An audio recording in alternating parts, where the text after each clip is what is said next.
Marianne et je réalise le diplôme d'état de conseillère en économie sociale et familiale au lycée Simone Veil de Dijon.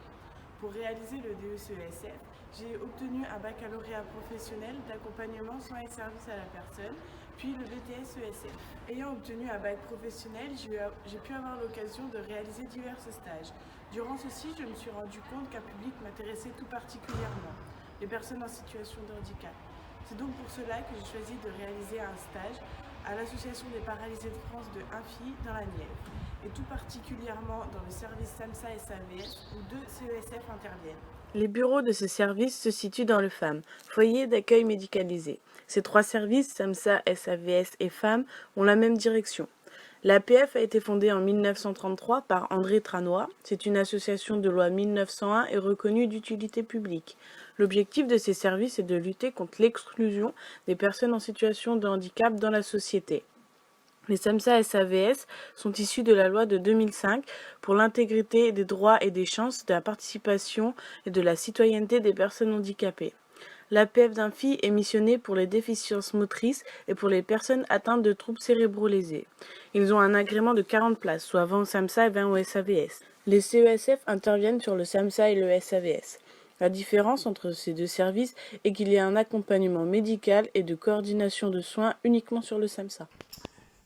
Alors, donc, en qualité de directeur du foyer d'accueil médicalisé du SAMSA et du SAVS, ce que je peux vous dire, c'est que sur ces 3 structures qui sont en fin de compte un peu aux antipodes de l'accompagnement des personnes handicapées, puisque le foyer d'accueil médicalisé accueille 24 heures sur 24, 365 jours par an, des personnes en situation de handicap dont la motricité est entravée.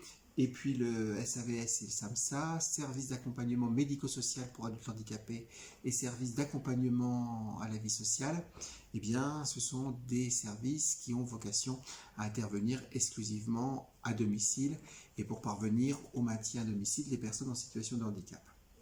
Dans tous les cas, nous sommes désignés par la maison départementale des personnes handicapées dans le cadre de la CDAPH, pour pouvoir que les personnes en situation de handicap puissent bénéficier d'une orientation vers l'une de ces 3 structures.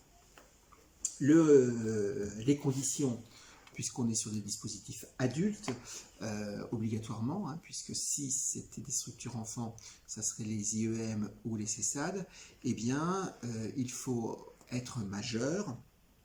Alors, 20 ans de par la loi, on peut considérer que des dérogations peuvent être faites dès l'âge de 18 ans et que le handicap soit déclaré avant 60 ans ou avant l'âge de la retraite désormais.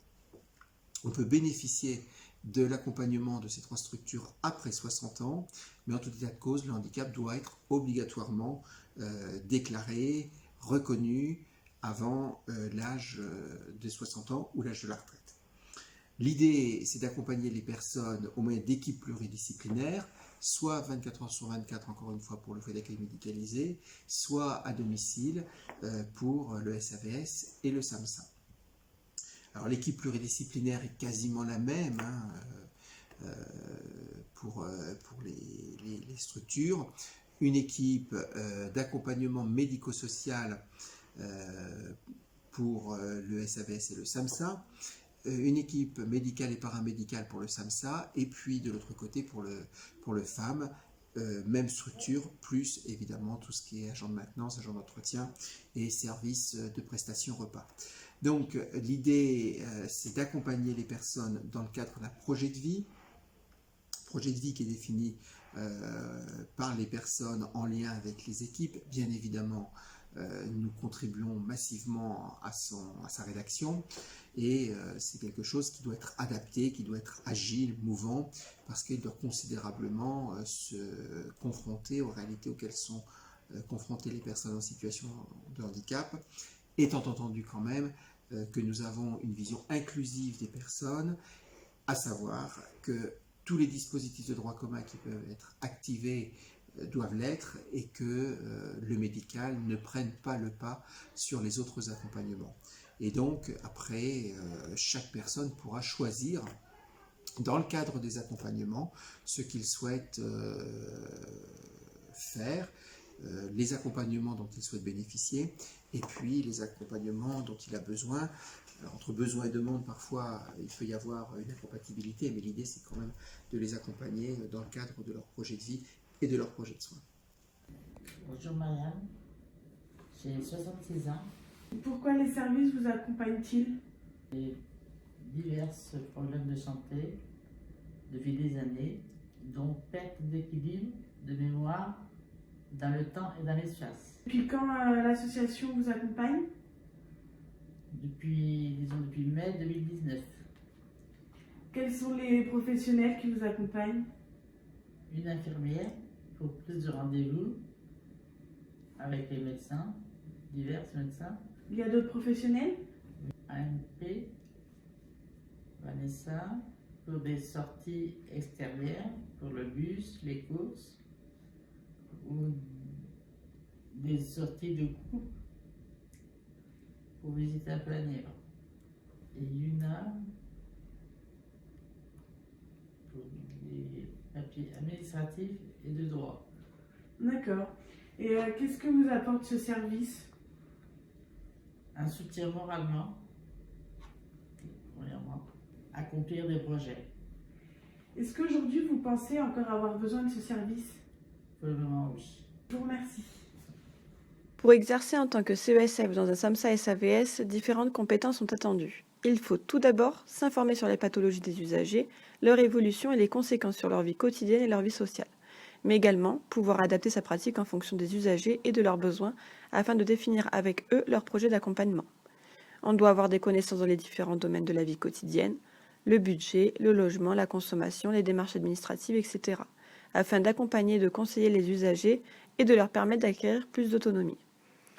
On doit aussi connaître les droits spécifiques au handicap, la PCH, l'AH, la majoration tierce personne, etc., et être en capacité de se réactualiser régulièrement pour permettre aux usagers d'accéder à l'ensemble de leurs droits et éviter les ruptures de droits.